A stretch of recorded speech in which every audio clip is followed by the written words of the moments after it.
Hey, you got Craig again. I'm doing another video.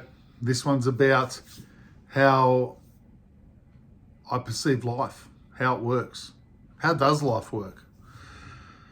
The mystery to life, the mystery to why we're here, the mystery to what are we doing here?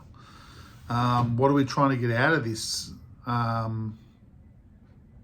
Honestly, no one can categorically be certain about our existence and why we live, but I'm a very big believer in logic and being skeptical and proving things to myself. And over my own journey, I have been able to prove a lot of things to myself in turn, which my belief comes from those experiences. And I'll share some of those with you tonight. Most people, or a lot of people on this planet, shouldn't say most people, but a lot of people on this planet believe that they don't really have too much say in what happens to them in this life. They believe that maybe there's a higher being or purpose or someone that's actually pulling the strings and making the decisions on what happens in their lives, and they just meander through these lives without really too much say or control, and trying to get the most out of it that they can and have the best experiences they can. Some people believe that, they also have no real control, but there's no one controlling them, that life is just very random and we exist because of luck and no real reason. It's just evolution, and that we're just here and we should just make the most of why we're here, but there's no real rhyme or reason for it. I like to believe the opposite, or should I say, I've been able to prove that I create my own reality to myself. Now, part of the reason I'm doing these videos is to, hopefully throw out some of this information that other people may be able to look at their own lives and be able to prove certain things to themselves to change the way they see their life, and hopefully make it more positive going forward, to give back that control to themselves. But I'm a big believer in each person creates what happens to them. What you put out is what you get back. That we are a part of all that is, the existence of life, energy, vibration, all these aspects. We're all one. Everything that we see around us, the curtains behind me, the table that I'm sitting at, everything vibrates, has a vibration. We're made up of vibrations. We're made up of different levels of energy, color, light, vibration. But the one thing that never goes away is our consciousness, our ability to think. When you think about that logically, it's not disappearing. It'll never disappear. We exist because we exist. It's a never-ending understanding that we go on forever. Yes, these physical lives will eventually come to an end, but we will move from this lifetime, evaluate, and live many, many more existences going forward. For what purpose? For what reason? Everyone has differing opinions around that. I like to believe that we are expanding consciousness. We are beings that just want to actually learn more, expand further, experience more, understand the whole different parameters to what existence is, including emotions and connecting with our own internal power, and many, many different reasons. Life is what you make of it. You have the power to take control of your life. Why do I believe that so strongly? Well, let's look at a couple of basic things. I think these are things that the general public or the general person can understand and maybe start to think a little bit differently about how it all works. When you want something, when you set yourself a goal, everyone out there in life sets goals, whether it's with work, whether it's with dreams that we have, whether it's with sport, whether it's with making money, whether it's with, having a wonderful relationship, but we set goals. And many, many goals, I can say right now, I can look down this camera and I know that most people have put out a goal for themselves, achieved it, no matter how small it is, and moved on to the next.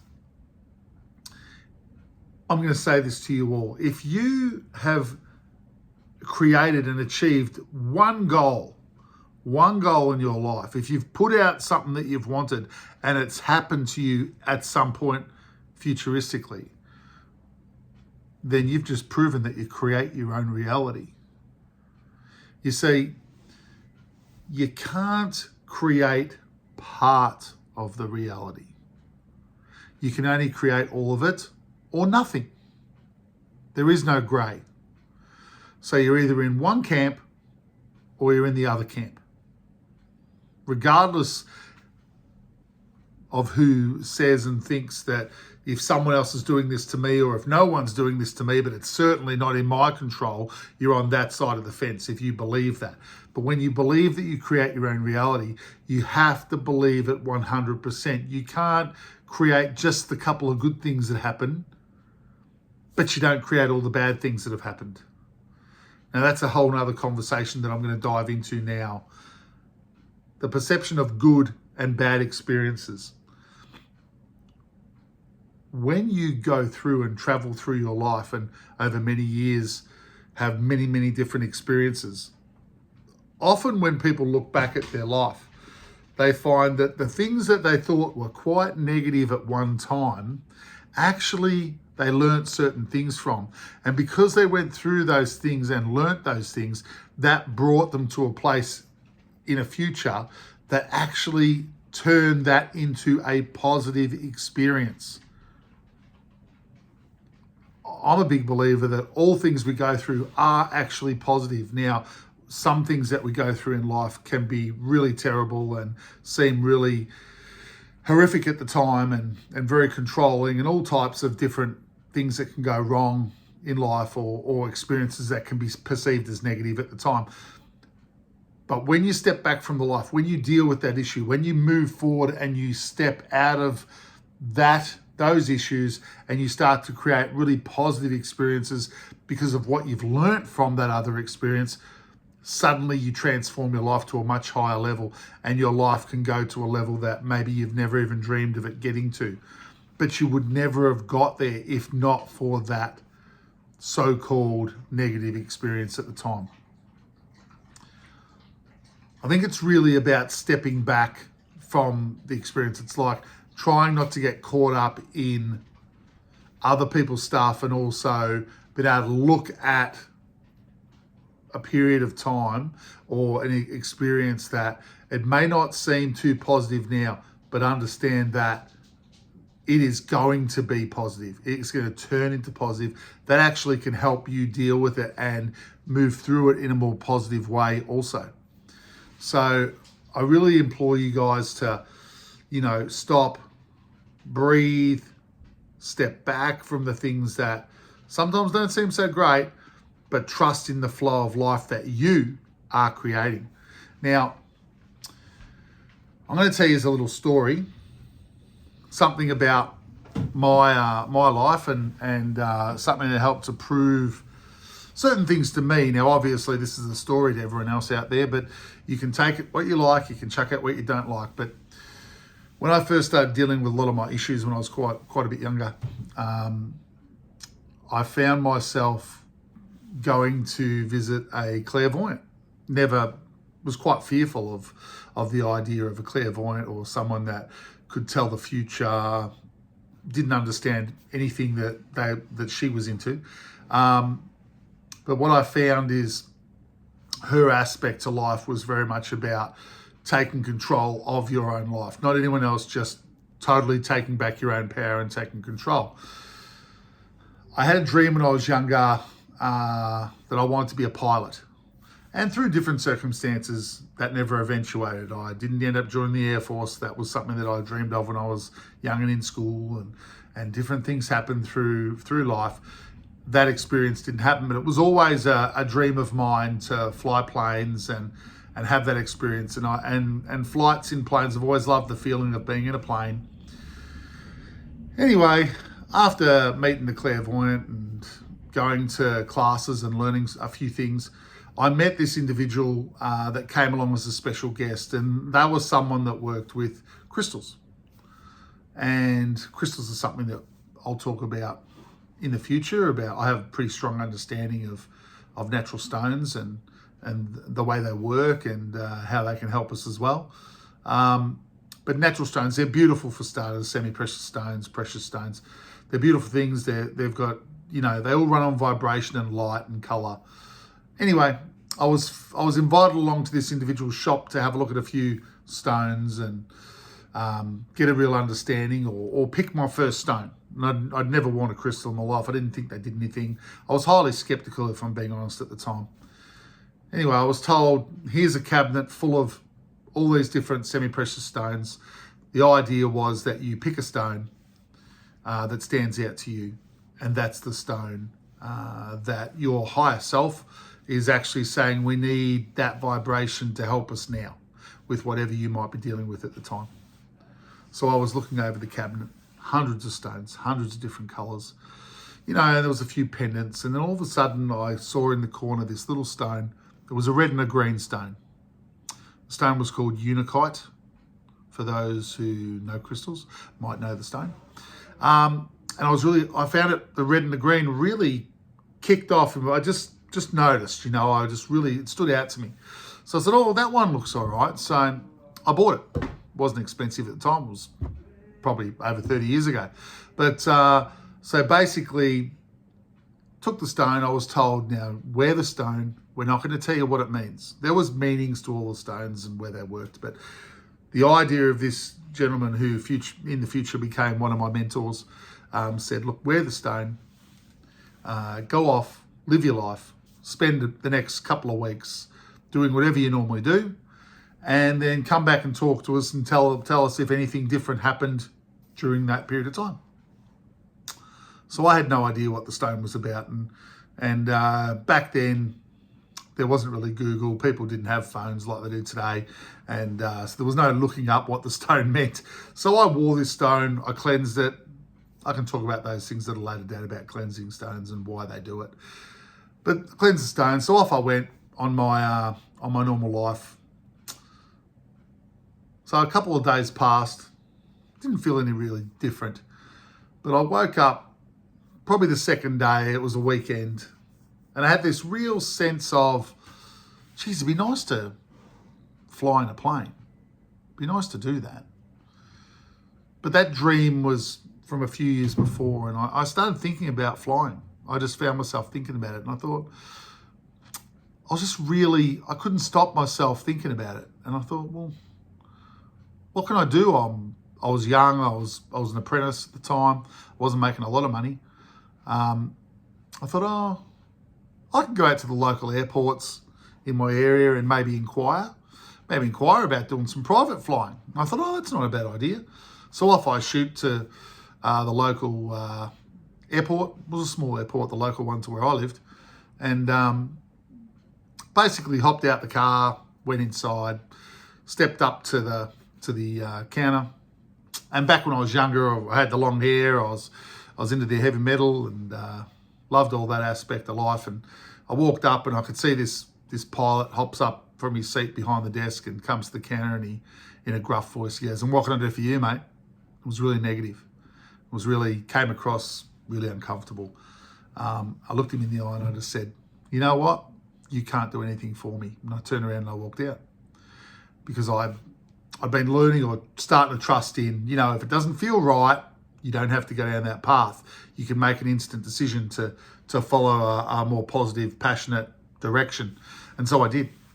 I went back to my car and I thought, I still want to actually investigate or find out about flying, but I didn't like the vibe of the guy, and it was a real sign to me at the time through some of the things I was learning. So I remembered another airport. It was probably half an hour to 40 minutes away. So I just hopped in my car. I said, okay, I'm going to drive over there. I didn't look anything up. I just thought, I'll go out there. I had the day. I'll go out there, I'll check it out. So I go out to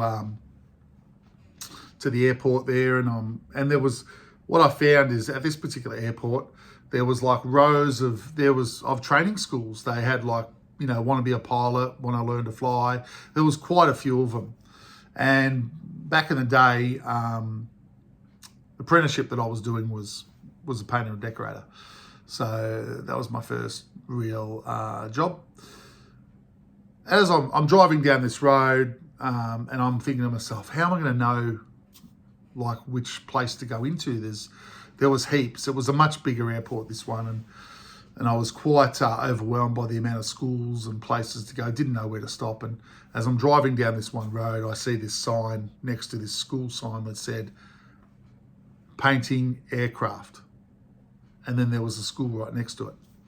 And I went, well, I'm a painter, I'm going there. So I took it as a sign.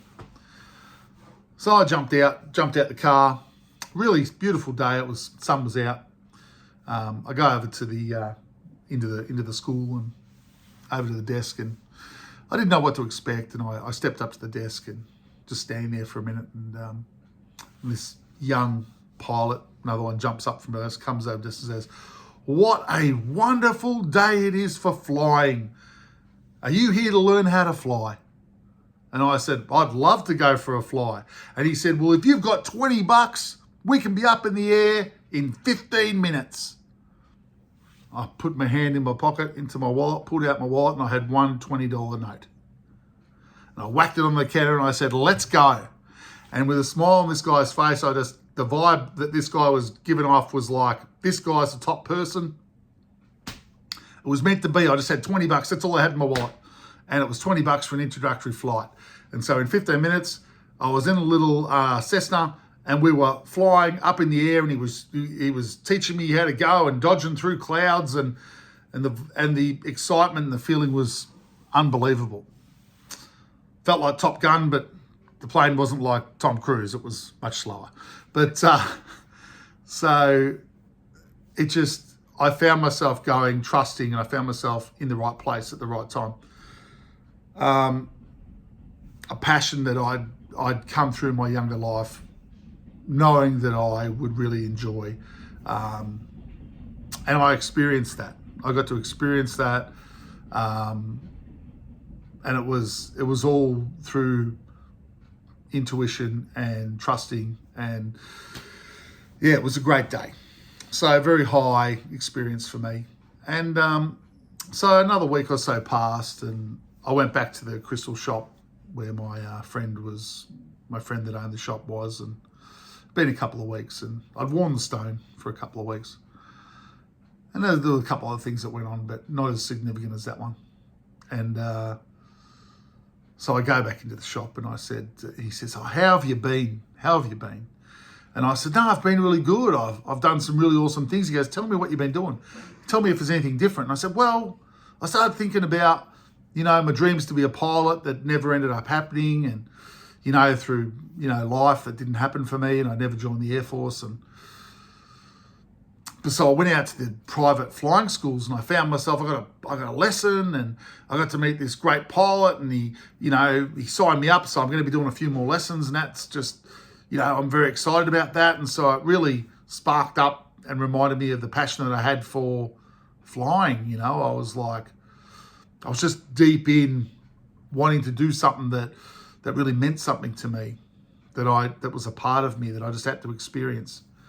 And he said, "Oh, that's amazing." He goes, what a great experience, and what a great reminder." He said, "Are you interested to know what the stone means that's around your neck?" And I said, Oh, yeah, absolutely. I mean, had some great experiences, but yeah, tell me away. Tell me what it is. That's fine, no worries. He said, "Unicode is about taking back your personal power."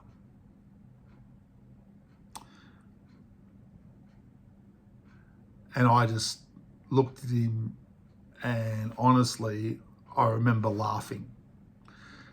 I was laughing because a big part of me didn't really believe that a crystal or a natural stone could do anything for me. It was just a trinket, the way I looked at it. I was skeptical, But the reality was that what I'd done is I'd remembered something that was deep, something that was mine, something that was a passion that I'd had since I was a very young kid.